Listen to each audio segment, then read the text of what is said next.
Welcome. It's Bible study time. Super excited, y'all, coming forward with a thought-provoking Bible study for you all today. We have made it out of the book of Ezekiel, y'all. We are currently in Daniel. So I will be speaking to the book of Daniel today. I'm going to be speaking to chapter 4, verses 1 through 9 today. And then we're going to elaborate on a bunch of different stuff throughout the chapter, throughout the book of Daniel. But first, let me go ahead and invoke the Spirit of God and directing me in the discernment of God's word. Heavenly Father, I come before you in love, seeking you throughout all the many pages of these books. I ask that you use me as your vessel today, Father and Mother. I ask that you protect this space. Lend your energy into this space. Clearing the air, multiplying yourself in your presence throughout this entire space. Use me as your vessel, Father and Mother, to come before the children and to communicate your word to the children today. Lessen me and magnify you. In love, I come before you.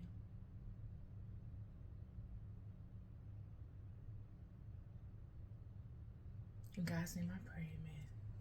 All right, y'all. Okay, so today we are, like I said, in chapter 4 of the book of Daniel. I'm going to be speaking from verse 1 through verses 9, and then I will be elaborating thereafter. So let's get it started. Verse 1, chapter 4. Nebuchadnezzar, the king of unto all people, nations, and languages that dwell in all the earth, peace be multiplied unto you. I thought it good to show the signs and wonders that the high God hath wrought toward me. How great are his signs, and how mighty are his wonders. His kingdom is an everlasting kingdom, and his dominion is from generation to generation. I, Nebuchadnezzar, was at rest in mine house and flourishing in my palace. I saw a dream which made me afraid, and the thoughts upon my bed and the visions of my head troubled me. Therefore made I a decree to bring in all the wise men of Babylon before me, that they might make known unto me the interpretation of the dream. Then came in the magicians, the astrologers, the Chaldeans, and the soothsayers. And I told the dream before them, but they did not make known unto me the interpretation thereof. But at the last Daniel came in before me, whose name was Belteshazzar, according to the name of my God, and in whom is the spirit of the holy gods. And behold, and before him I told the dream, saying, O Belteshazzar, master of the magicians, because I know that the spirit of the holy gods is in thee, and no secret troubleth thee. Tell me the visions of my dream that I have seen, and the interpretation thereof. All right, that's how we're going to get it started today, y'all. So we are speaking to the book of Daniel. Daniel is of the house of Judah. So what has happened is, of course, the children have been taken into slavery. They've been enslaved and they're in Babylon. So we're still in the whole Babylon enslavement phase of things. And Ezekiel has given a prophetic word to the children through God. He's done his job as to be the vessel that God has put in the earth to speak God's word unto the nations and unto the children. So all of this is while these children are enslaved in Babylon. They're punished per se by God because they just could not adhere to the law of Moses, the law that God has given these children, which resides within them, and the external law that is written in stone on tablets that they can always refer to. But they've lost their way. They've forgotten the God that is within them. They have forgotten their Father's name. They don't know the name of their house. They don't know the power that they have within them. Like things are today. It's the exact same way as it is today, outside of the fact that we're a little bit further off. Okay, we're a little bit further off. At least back in these times, we had prophets amongst us that could actually speak a real prophetic word from God. These people were acting in the earth and they were making change happen. in the earth. This, and I chose this particular chapter because of what it says here. Verse 9, O Belteshazzar, master of the magicians, master of the magi. These are priests. When you think of a priest, you must equate it to a magician. We're not talking about organized religion here. This is pre-organized religion. This is before the Romans. This is before all of that. We're in the Babylonian times at this point. Babylon was the superpower. The Assyrians, the Persians, the Babylonians were the superpower. And this is an extremely mystical time.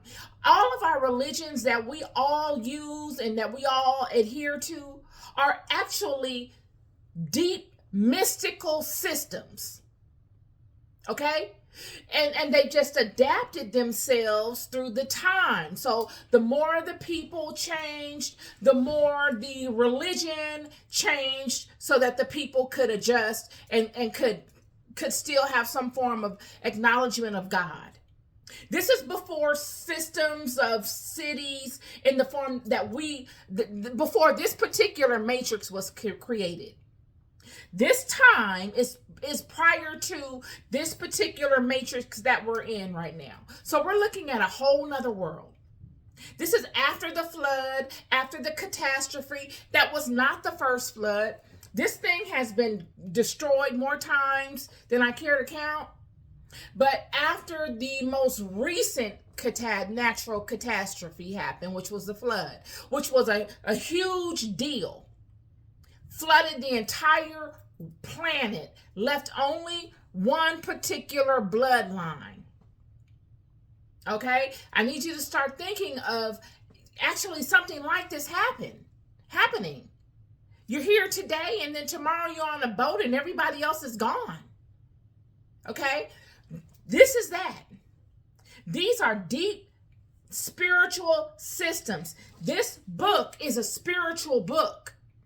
It is not a religious book, y'all. This is spirituality, okay? This is raw spirituality. You're dealing with nations that work with raw spirituality, raw energy, okay? So when you're looking at Nebuchadnezzar was the king of Babylon. I'm going to read something else to you. Because in the same chapter, you go further off. So Nebuchadnezzar has had some dreams. Let me just give you some history. He's a king of Babylon. Babylon at this time is you can equate Babylon to the Egyptians. They're both deep spiritually based societies, as every society was. It is not like today where societies are separate from religion or separate from spiritual systems. To the people. Okay? To the people. No. These systems, everything was connected to a deity. Everything was connected to a god. Everything was connected to a spirit back in this time. So the Assyrians, the Babylonians, deeply spiritual. And here we go with this dream interpretation thing again. I keep going back to this because if you've ever dreamed, like I dream, I have vivid dreams. I have a lot of experiences in interpreting dreams. So once you get a rhythm in interpreting your own dream, the only way you can really get good at something as subtle as dream interpretation is by interpreting your own dreams. That's the best way you can get good at it because you'll take it seriously. Someone else come to you about a dream interpretation, you'll be like, well, maybe it's this or maybe it's that. You'll care, but you won't really care as much as if you were the one that had that dream. You're on a treasure hunt to figure that dream out because it matters to you. But you multiply that over your life. You get really good in dream interpretation. Those symbols, you can categorize them as cousins or brothers and sisters to one another by way of how much they have in common. So just as Joseph was Jacob's son, he was really good at dream interpretation, and he openly spoke his dreams to his brothers, and this created a rift. Well, I can't say the dream interpretation created a rift, but the fact that the dreams that he spoke, his brothers actually could see coming to pass, and they would be beneficial to Joseph, so they were jealous. Well, Daniel is basically of the house of Judah. And I'm going to go back a little bit. Nebuchadnezzar, what starts this whole thing off is that I'm going to read something to you. Daniel chapter 1. Whereas Nebuchadnezzar takes the best of the house of Judah, as all nations do. Okay? So Nebuchadnezzar is a feather-headed king. Okay? So you remember, you got different kings, you got different gods. You got gods that are flying, feathered serpent gods. Remember that? And you got woolly hair gods. Well, it's the same way amongst the people. So it says here in verse 33 of chapter 4, the same hour was that thing fulfilled upon Nebuchadnezzar, and he was driven from men and did eat grass as oxen, and his body was wet with the dew of heaven till his hairs were grown like eagle's feathers, and his nails like birds' claws. Well, that should tell you something, the type of hair he had. The Bible is painting a picture of these people, y'all. Some of these are metaphoric. Some of them are actually reality-based. They're not metaphoric. They're literal. He's saying his head grew like eagle's hairs. We got people in the world that have fine hair and it grows like eagle's hairs. If you ever say, oh, I want the feather hairstyle. You got to get your hair straightened to get that. You can't have woolly hair and go get a feather, friend. Okay, so they're painting you a picture of who Nebuchadnezzar is. Okay, so it says here, so the children have been sold into slavery under Nebuchadnezzar, which is the king of Babylon. I need you to paint a picture. Okay, these children. So it says here,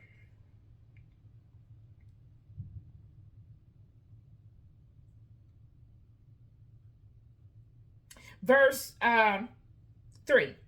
Chapter 1. And the king spake unto Ashpenaz, the master of his eunuchs, that he should bring certain of the children of Israel, and of the king's seed, and of the princes.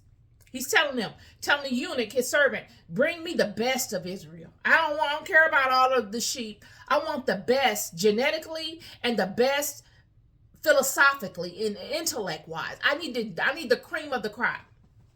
So verse 4, children in whom was no blemish, but well-favored and skillful in all wisdom, and cunning and knowledge and understanding science, and such as had ability in them to stand in the king's palace, and whom they might teach the learning of the tongue of the Chaldeans. People that will be able to learn their language. They're intellectuals. They understand how to learn. They are able to learn quickly. I want the best of Israel. Bring them before me. Okay? I keep telling y'all, these children of Israel had something a lot of these nations didn't have. I sat on my sofa before I did this Bible study as to how can I get really what I want conveyed? What do you want me to speak, Father? These children,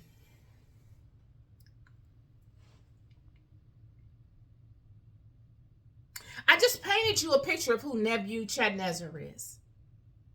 He's a feather-haired king. He's the king of Babylon. All of these people that these children are walking through, all these nations that they're walking to, you would think because they see this God of Israel and his might, they would convert over to become Israelites. They're basically considered Gentiles. You got Gentiles and you got Jews. They're basically considered Gentiles, meaning that they are not Jews. They are not of the bloodline. They are not of the inheritance of Israel. They're not of the house of Israel. But why wouldn't they be if they are of the same seed that came off of the boat with Noah? Why? Well, you got to understand spiritual systems. So you got the house of Israel. And in order to be up under the house of Israel, you had to be chosen by God. God chose these children. All 12 of the tribes by way of Jacob. God chose these children. God made a covenant with these children's fathers, Abraham. God made a covenant, a pact to say, you pray to me only and I'll protect you and I'll cover you and I'll bless you and I'll make you more than the stars. I'll make your seed more than the stars. But if you don't, there's going to be some things that's going to happen. There's going to be consequences and it's going to be some repercussions. Now, I told you why God did this, because there had been so much corruption in the priesthood. There were lower level gods, gods of gold, gods of silver, God of wood, God of rain, God of wind, God of whatever. And they were praying all to these individual gods. And there had been corruption. So God said, no, we're gonna cut this out. I'm going to cut out the middleman, because all of these middle guys, they have to go through me anyway. It is my power that makes them gods. They are just like they're just aspects of me broken down individualistically. But this is all my power. So we're going to cut all this out, and I'm going to allow you to just go through me only. You're going to go through me. And then we won't have these kind of problems, and I'll be able to manage y'all better. Because right now, I can't even trust that those that I put in place beneath me are actually doing what they were supposed to be doing. So this is an accountability thing, and it's a thing whereas it's more linear and it's more streamlined. Okay? So they have a covenant. This God of Israel has a covenant with our forefathers, Abraham and Jacob, and which of course covers the whole house of Israel. These other nations were not a part of this covenant. What made Abraham able to not be part, or to be able to have a covenant with God, was because Abram didn't have a covenant with anybody else. When you look at the king of Nebuchadnezzar, you got to look at things by their name. This name thing is important, y'all. You know a thing by its name. Nebuchadnezzar. Okay? So, Zar is a big spirit out of Ethiopia, out of the whole that whole region, Sumer, Mesopotamia, Babylon, all throughout that region, Zar is a big a way of life, and it's mostly women that adhere to this type of spiritual system. But nonetheless, when you make a covenant with a spirit, you got to abide by that covenant, or that spirit can take action against you. So even if these nations wanted to adhere to the God of Israel, they technically couldn't, because they were locked already into a covenant with another God, even if it's a lower level God. A contract is a contract. Period. When you make an agreement, you've made the agreement. You got to serve the life of that agreement, whatever that is, whether it's generational. It says here, I'm a God. It says here,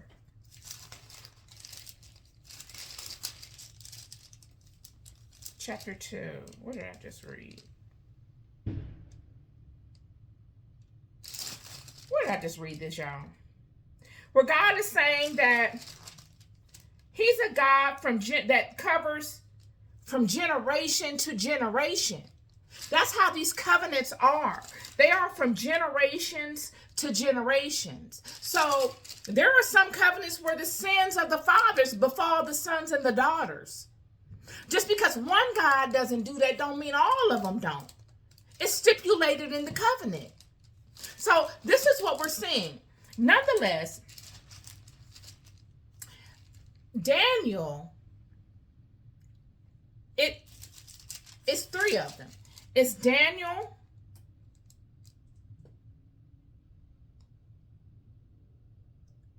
Hananiah,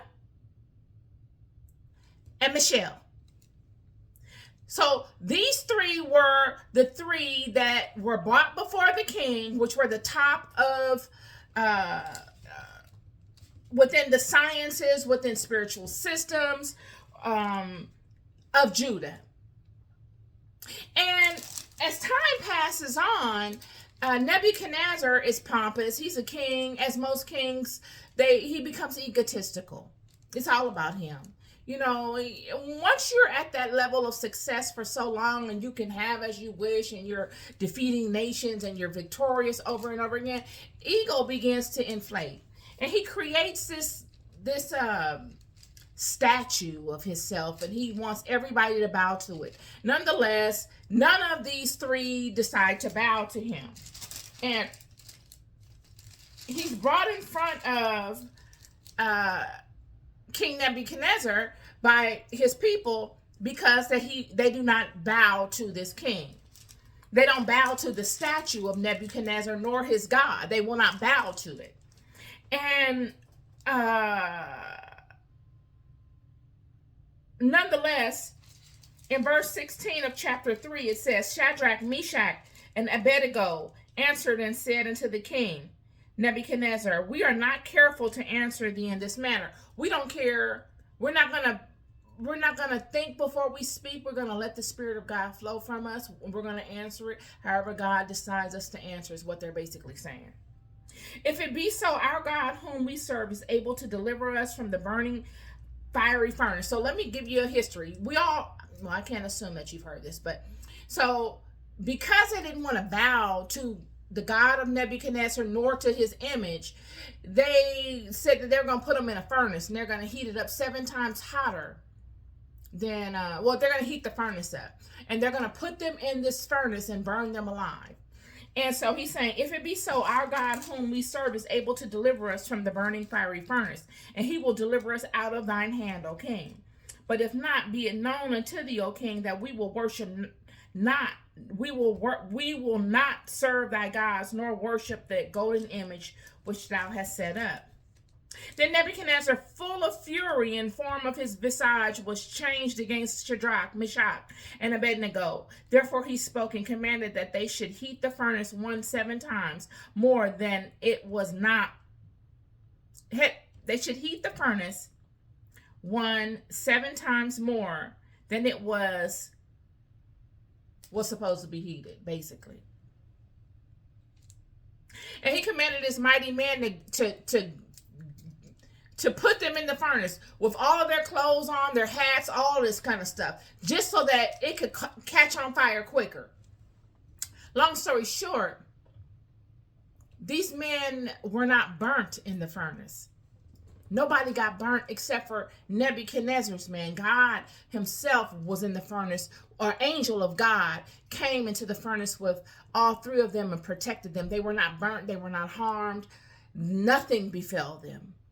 And so, but the main purpose of this Bible study, what I'm getting to is, and I'm learning in these Bible studies, you guys, like I want to come on to these Bible studies and do them like I see all the great preachers do on YouTube or on TV, and they all get to a particular point where they come to something that they could use in everyday life that could, cover all the aspects of the Bible study. I ain't got that good at it yet. I'm getting there.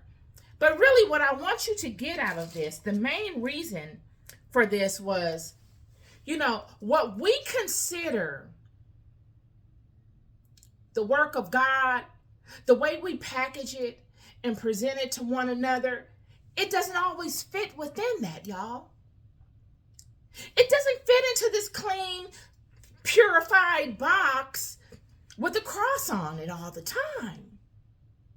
It just said here in verse 9 of chapter 4, Belshazzar, master magician. He's talking about Daniel. Daniel, God is who we spoke in last week's Bible study of being the wisest. Nebuchadnezzar, Daniel is standing in front of Nebuchadnezzar, the king of America at that time. There was no nation stronger than Babylon. Babylon was a superpower. Nobody could come against Babylon. And they bought these three amongst them. They were the upper echelon. They were the people that they were the masters. These are the masters of the house of Judah. These are the conquering lion of Judah. Send Judah first. Why? Praises David. These are the masters. These Babylonian kings sent for, because they had enslaved these people. They had taken all of the riches of Israel. Babylon took it. All the riches. All of the glory from the house of David, the house of Zion, the house of Jerusalem, the house of Jerusalem, the temple of Jerusalem, the temple of David, took all of it,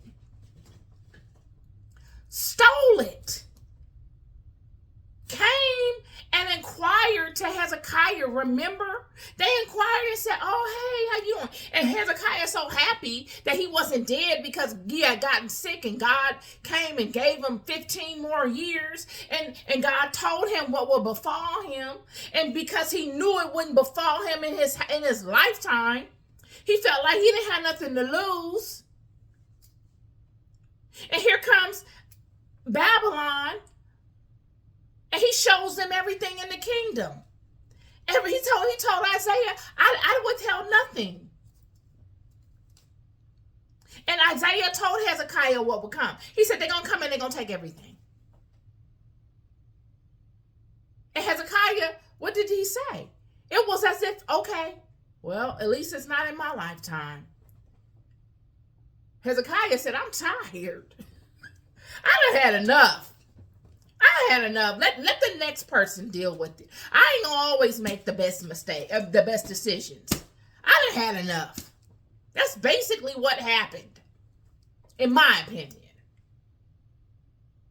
And now they've come and they've enslaved Israel, and they've taken all the glory. When I tell you the glory, y'all don't hear me though. I'm talking about, when you look at Egypt and you look at the temple of Karnak, you look at the temple of Hathor, you look at,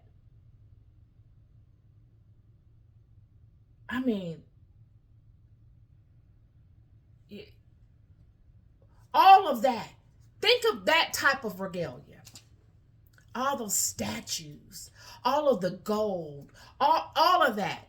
That was the temple of David. That was the temple of Jerusalem. Solomon's temple. It had nothing could overshadow it. Nothing. These are what they did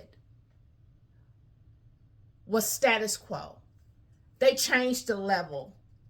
The bar was up here, like so far above that nobody could duplicate it. So all they could do was come and take it. Mathematics. The mathematics was so precise that it's numbing. These are masters, enslaved. So of course Nebuchadnezzar is going to come for the best of them and make them comfortable.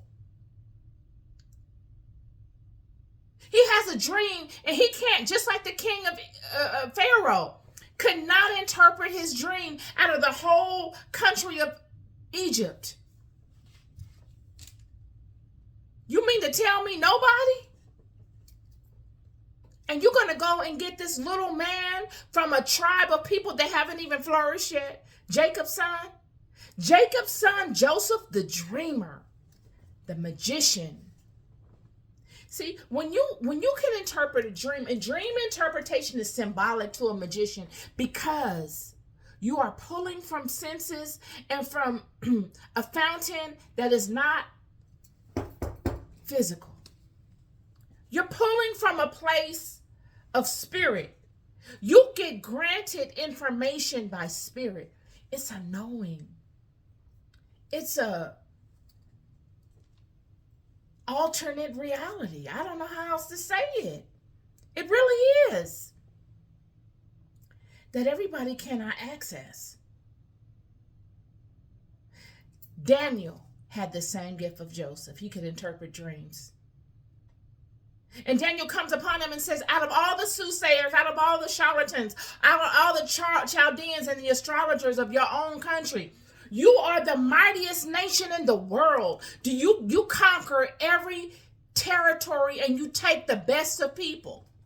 And you mean to tell me that out of all of the people in your whole court that you have under your thumb, nobody can interpret this for you?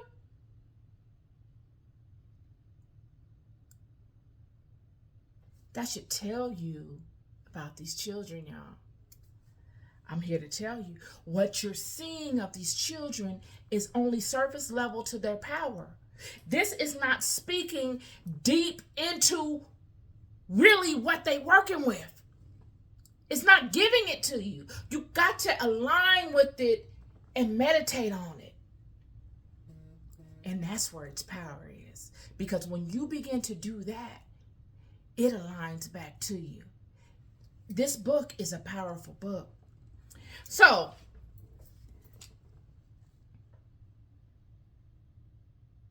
Daniel not only interprets the dream for Nebuchadnezzar, he doesn't even allow Nebuchadnezzar to tell him the dream. Let me go back.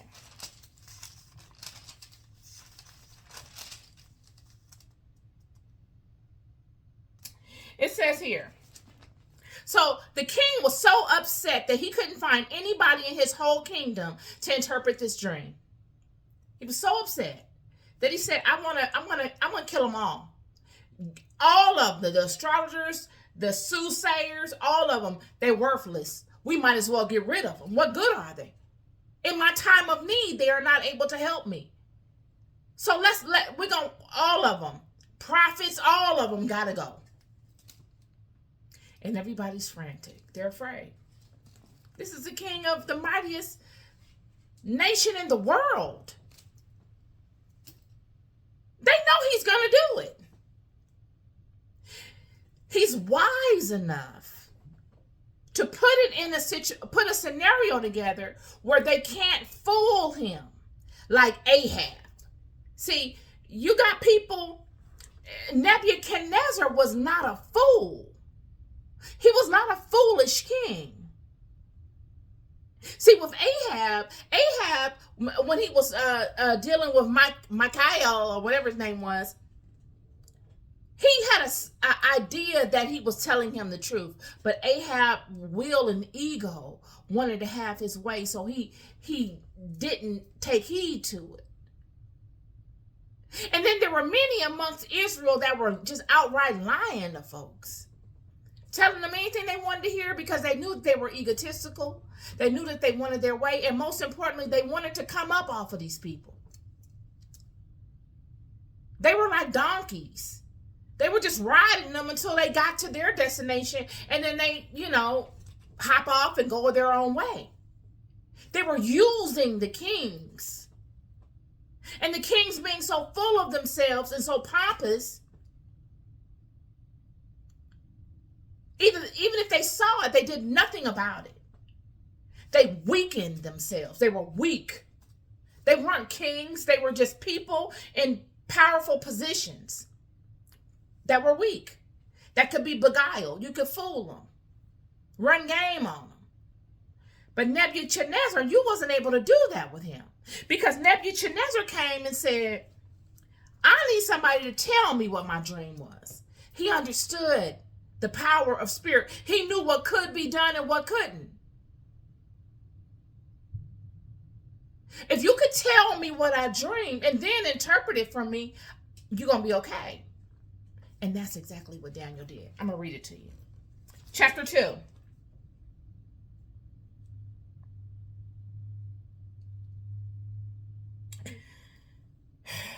Verse 10. The Chaldeans answered before the king and said, there is not a man upon the earth that can show the king's matter. Therefore, there is no king, lord, nor ruler that asks such things at any magician or astrologer or Chaldean.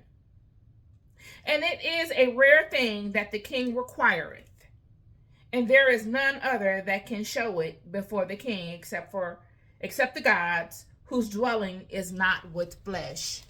He said, can't nobody give you this but God, and they are not someone that we can bring before you. You want somebody to come and tell you your dream without you letting them know what it is, and you want them to interpret it.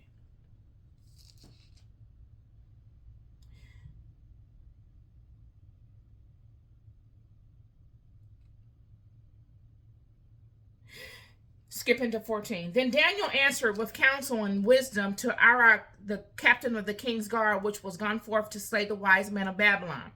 He answered and said to Arioch, the king's captain, why is decree so hasty from the king? Then Arioch made the thing known to Daniel. So let me tell you. So after the king found out that he couldn't, there was no one, that this thing was impossible, basically. His people saying it's impossible.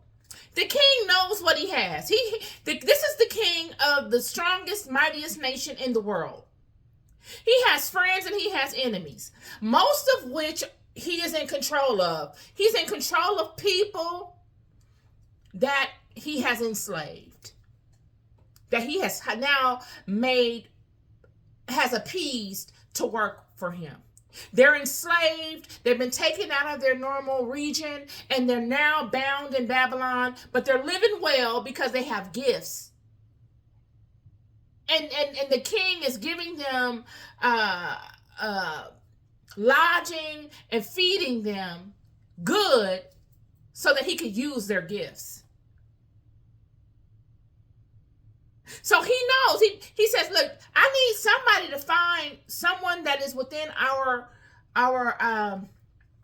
kingdom that can do this. And he's saying, you mean to tell me I've acquired all of these great and mighty wise people from all of our conquerings and none of them can help me? He's saying they can help me, they just don't want to help me. What's it to them? This is the king of Babylon. They don't care. They're not trying to help this man.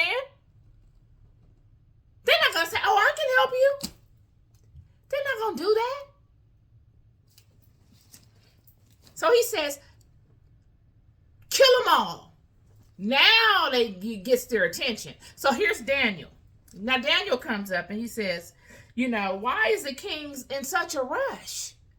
What's the problem?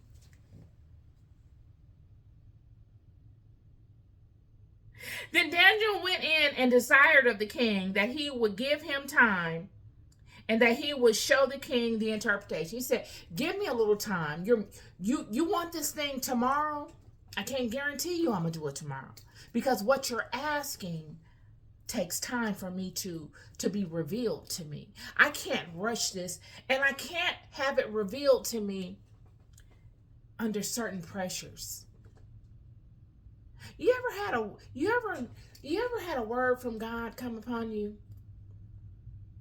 It could come in the form of a vision. It can come in the form of a dream vision or a thought. Just lay on you.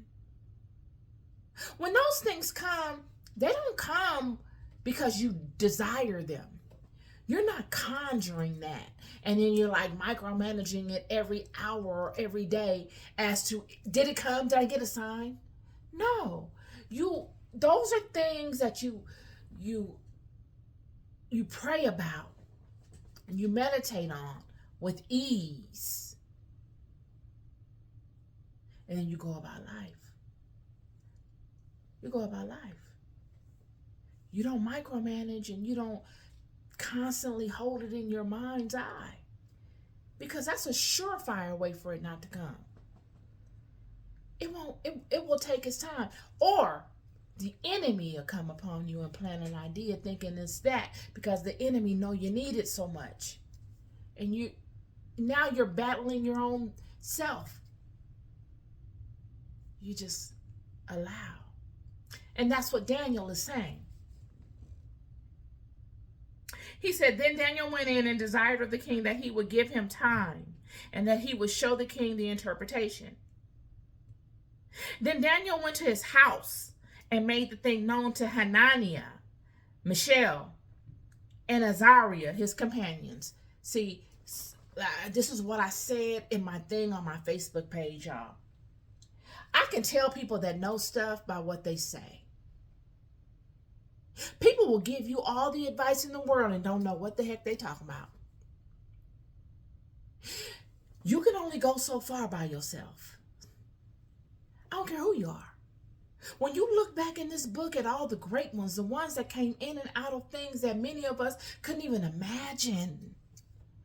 They came in and out of them mainly by themselves. They only did it by themselves to a point. And then the activity slows up. Because, see, God needs to know that you are dedicated. God needs to know that you will get out there and act. And you can act and you can do all that you can do all by yourself until you cannot anymore. And a wise one knows when to slow down and not overexhaust themselves. Because once you get in a place of overexhausting yourself and tilling the ground will reap no more fruit. There must come something else to allow you to attack it, to approach it in a new way. There must be some newness that is birthed, whether a new ally or a new perspective brought on by someone that comes, or some sort of newness. This is that newness. He goes to his brethren and he shares this with them. And all of them, verse 18, that they would desire mercies of the God of heaven concerning this secret, that Daniel and his fellows should not perish with the rest of the wise men of Babylon. They get together, and together they petition God. They both send forth, all of them, united in might and in all of the knowledge of the skills that they all have, and all of each individual's person's wisdom. They send forth a powerful prayer in conjunction of one another.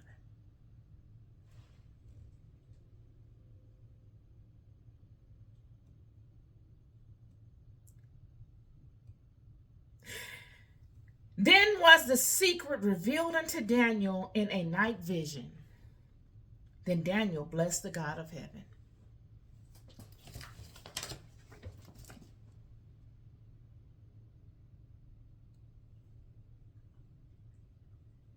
Daniel was kind of like David. In the sense, see, David was good at praising God with dance and with music. But Daniel was good at praising and exalting God by spoken word. When you look at the apocryphal Daniel, Daniel's out there praising God. It's saying here, and I'm not going to read the whole thing. You are glorious over the whole world. The king's servants who put them in did not stop. I'm going to go further. Blessed are you in the temple of your holy glory, to be praised and glorified above all forever. Blessed are you who see the deaths and sit on the cherubim, to be praised and exalted above all forever. Blessed are you on the throne of your kingdom, to be praised and exalted above all forever. Blessed are you in the expanse of heaven, to be praised and glorified forever. All of your works, all you works of the Lord, bless the Lord, praise, exalt him above all forever. Oh, ye heavens, bless the Lord, praise and exalt him above all forever. So look, there's a science to this, and they know it. Look, it may seem foolish to many, but it's effective. It works. And they know it. Whether it's in the form of dance. I know many people say, oh, well, you don't have to dance to do this. Whatever you can do, is it effective? Then do it. Whether it's sing, whether it's dance, whether it's spoken word, whatever your system, whatever can do, and it works, do it. he got a result, is all I'm saying. And he got it in a way that was comparable to the king. David knew how to do this same thing. Yet it wasn't through solitary harp, using the harp music, and by singing. By dancing. And this secret was revealed in the night vision in a way that he mastered. He's a master dream interpreter. These are magicians. Look, when he and Hananiah and Mishael and Azariah, when Daniel and his brethren got together, they used all of their skills, each of their particular skill sets, in tandem with one another to conjure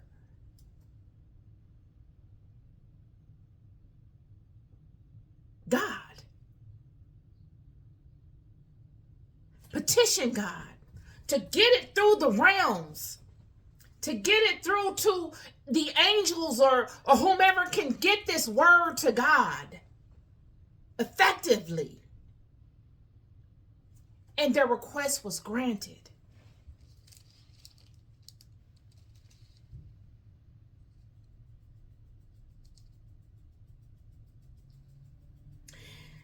And I'll go on. And he changeth the times and seasons, and he removeth kings and setteth up kings. He giveth wisdom unto the wise, and knowledge to them that know understanding. He revealeth the deep and secret things. He knoweth what is in darkness, and the light dwelleth with him.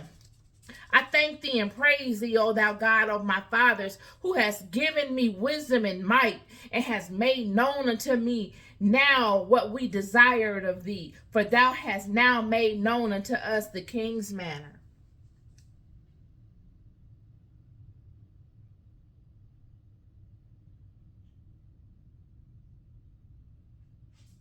And when he came, it says here in verse 25, I have found a man of the captives of Judah that will make known unto the king the interpretation.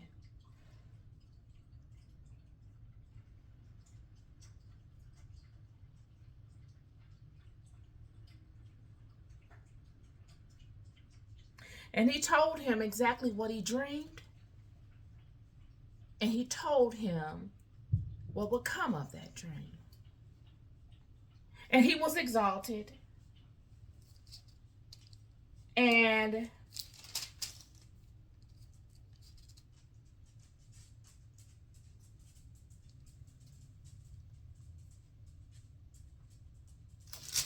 he would do well in the house of Nebuchadnezzar, and he would be useful.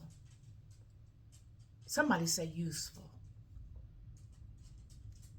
He would be useful in the house of Nebuchadnezzar. He will go on and go back to what he's doing, and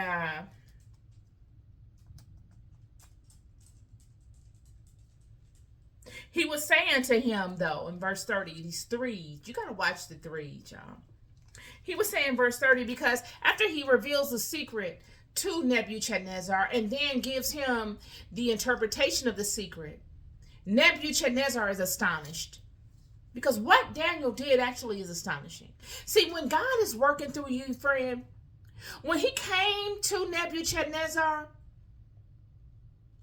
and told him he would interpret that dream, God was using Daniel as a method to show the nations his might.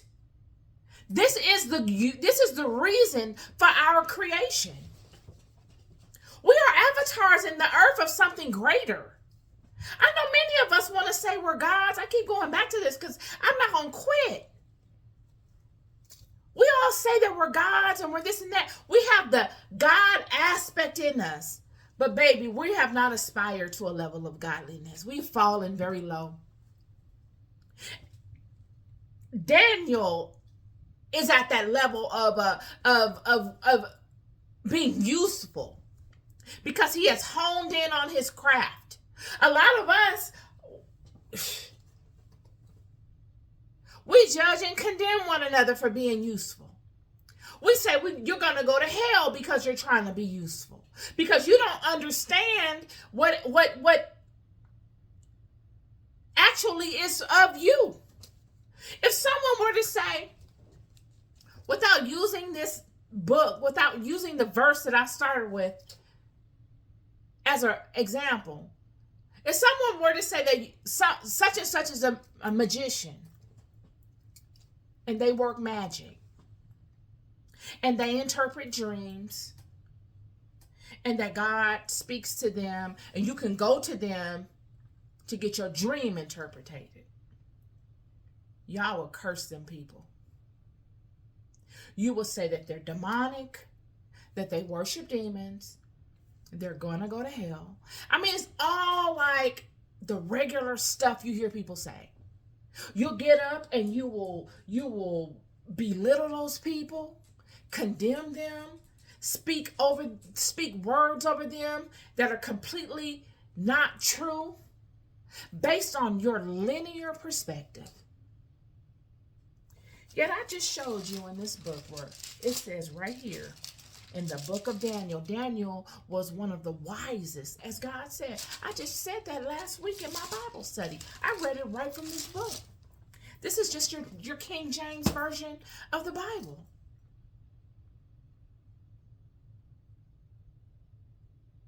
And that's where we're at. That's where we're bound to. We're bound to a very, some of us, not all of us, are bound to a very small perspective of the power of the people that are within this book. And what made them so powerful and what made them so useful.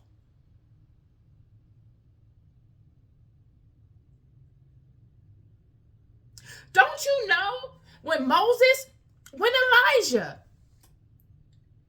conjured the Spirit of God, it looked like, I don't even know what it looked. I can only imagine. It looked like something tribal. Smoke and dead animals burning. People singing and chanting. Men wearing crystals and holding staffs and look.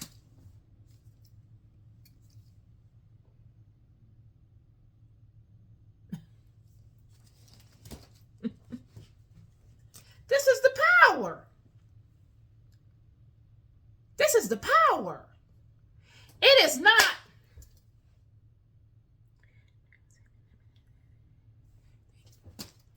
I'm going to go to sleep now. Night time. It wasn't that.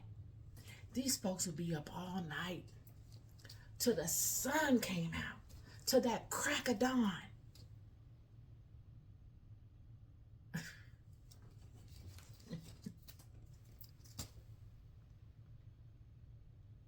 They observe new moons, full moons. It's all here.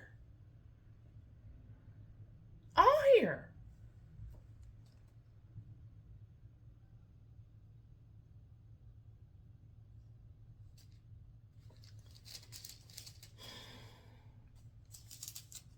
So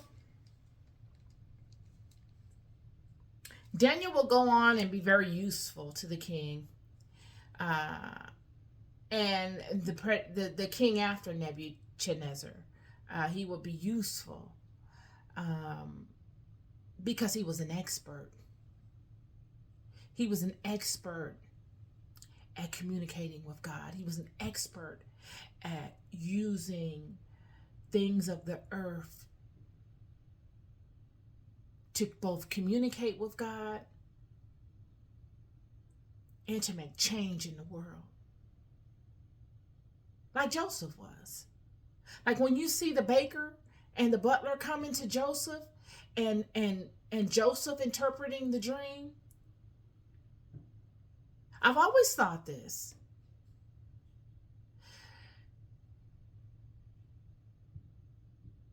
If Joseph had the ability to bless someone, to change the fate of someone, who would he have chosen? Would it have been the baker or the butler? Who would have been more useful to helping Joseph? See, when you're in that situation like Joseph was in, Joseph had gone from pillar to post. He had to maximize on his situation he was in that prison. Because all he was going to do was sit there. And an opportunity came, and he saw, okay, I got the baker and the butler. Baker might not go no further than bacon. He in the kitchen. He never sees Pharaoh. But this butler.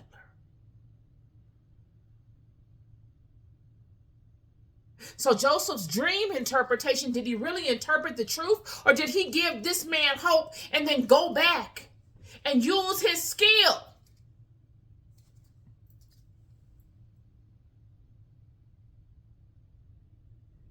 To allow the butler an opportunity to be useful to him.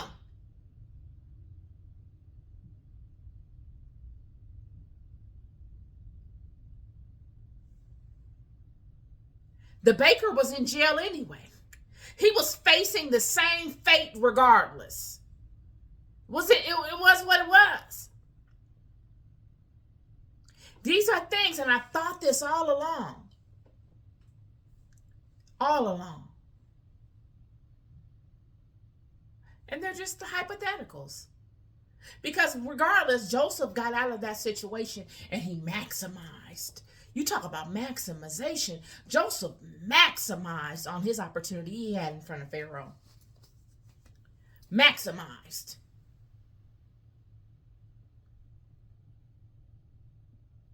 Daniel, same way. Daniel's over there with Nebuchadnezzar. He been put in the fire, came out, was thrown in the lion's den, came out. He went through various tests. And that's what happens when God has an anointing on you. You got to go through the fire. You got to wrestle with them lions, baby. I'm telling you. And they make you better. Because each time Daniel didn't deviate from what he knew. He stuck to what he knew. And that was each time he gave praise to God. He leaned closer and closer to God. He never strayed away. Because that's where his power came. He didn't see himself as a God. Oh, it's just me. I can get through this. I got this. No. It is me knowing where my power comes. And me never getting it twisted. You will not hear me get it twisted. And someone like that has come in and out of many trials, like a Daniel, like a Joseph, you can put them in any situation and they will not get it twisted. They will consistently stick to what they know.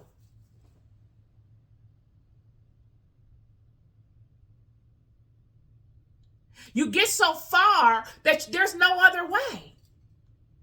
I don't have nothing else. That's all I got. And when you get to that place like a Daniel or like a Joseph gets to, you are extremely useful. Because now you can be trusted. You have proven yourself. You've earned it. It is an earning kind of thing. That only makes you better. It does not defeat you. It feels like it's defeating you while you're going through it, but it's not. It's a brilliant science that no man, no individual could create. Only a God, only someone vibing at a godly level could create this thing. It's humbling. Nonetheless, that's my Bible study today, you guys, on Daniel and him being useful. Really, the Bible study today is about perspective. You know, when you find out that, you know, a particular philosophy or a way of looking at a thing may not be altogether true. It's empowering. It doesn't mean that that thing wasn't true. It's just the way you were looking at it might not be all together in its totality. And you may be limiting yourself to a particular limitation because of your perspective. It doesn't change that thing. That thing is what it is regardless. It's just your perspective on it is limiting your interaction with it. We're loved more than we'll ever know. I'll never stop telling you. Peace and love.